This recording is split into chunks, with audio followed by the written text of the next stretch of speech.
All I can say about the housing market is wow. This market continues to outperform itself month over month, but can this continue? What housing predictions do we have for California, San Diego, and North County, San Diego?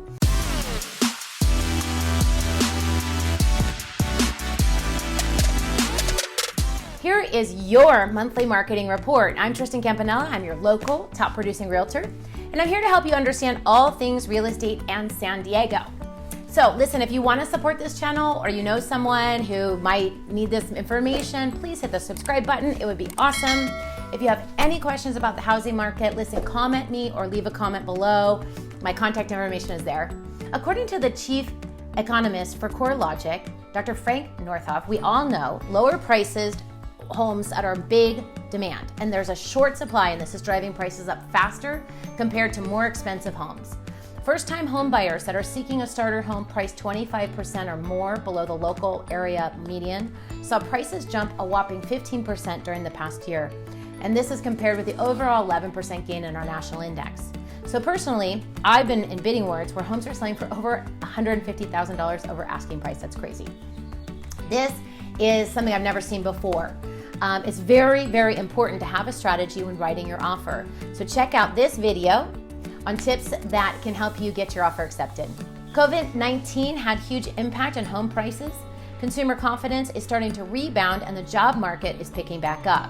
The 2021 spring home buying season is on track to outpace trends seen in 2019 and 2018. Mostly this is because millennials are leading the home buying charge, with older millennials seeking move-up purchases and younger millennials entering peak home buying years.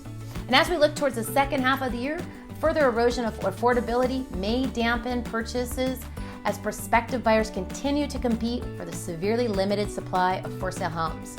A pickup in construction and an increase in listings as more people get vaccinated may help moderate the surging home price growth.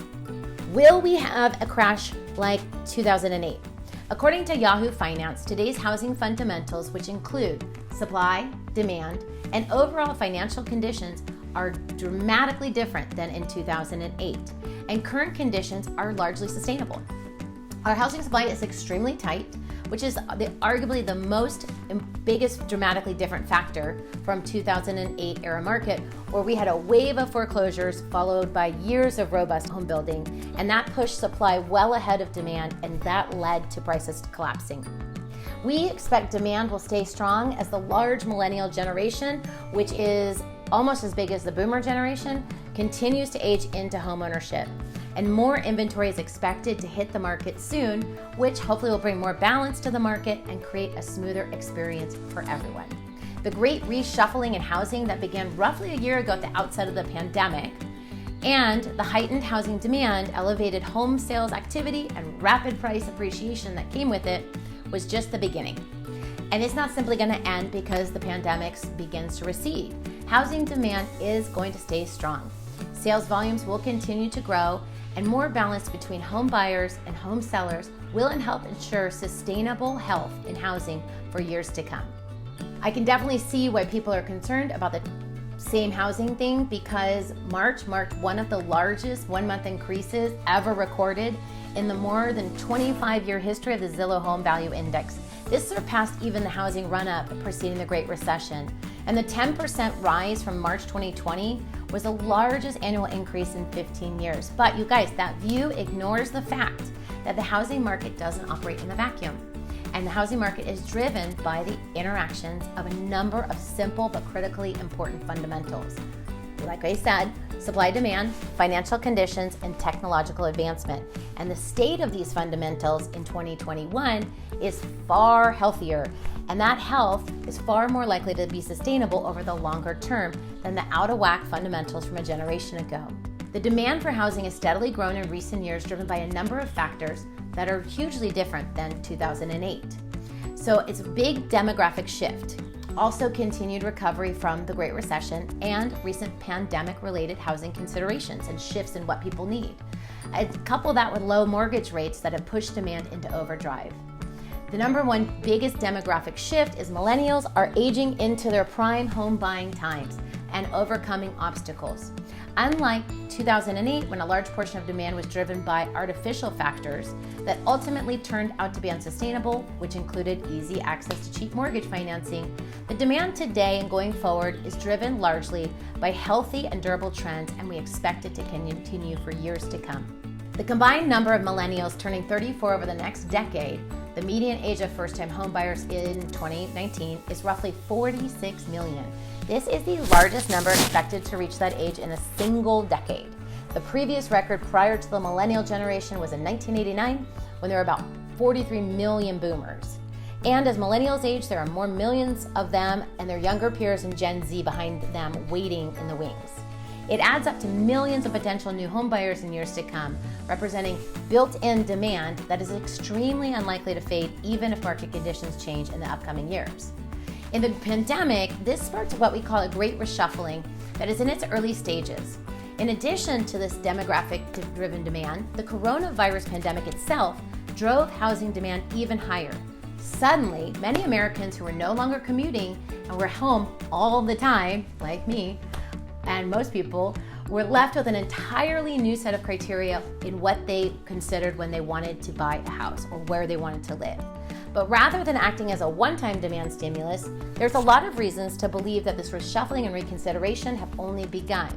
There's an overwhelming majority of experts, about 95%, recently surveyed by Zillow, said consumer preference from working from home, at least part-time, will be an enduring legacy of the pandemic. Prior Zillow research found that almost 2 million U.S. renters that currently cannot afford a house comfortably in the metro areas could afford a house if they're able to work from home and can move out to less expensive areas.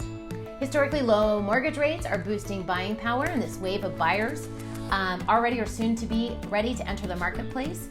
They do face some challenges given the limited number of homes available to buy and cutthroat competition, but buyers today who can qualify for a loan can save thousands of dollars a year on the lower mortgage rates. So that may have pushed more buyers into the market earlier than we expected.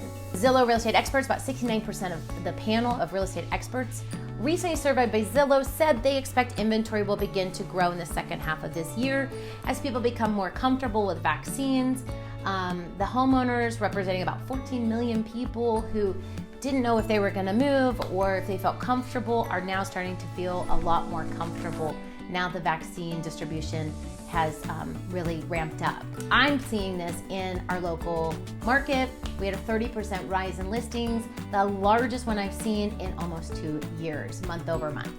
And so, all of this adds up to a market that is resting on well-developed and largely sustainable fundamentals. And just guys, because the headline statistics around rapid home value growth appear the same, rest assured that 2021 will not end up as a repeat of 2008. Demand is going to stay strong, more inventory will hit the market soon, and that's going to bring balance to the market to create a smoother experience for everyone.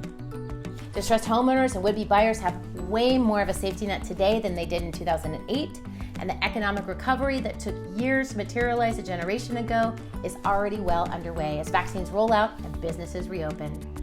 So if you're thinking about buying or selling, please reach out to me below. I'm so happy to give you some information and several cool free guides.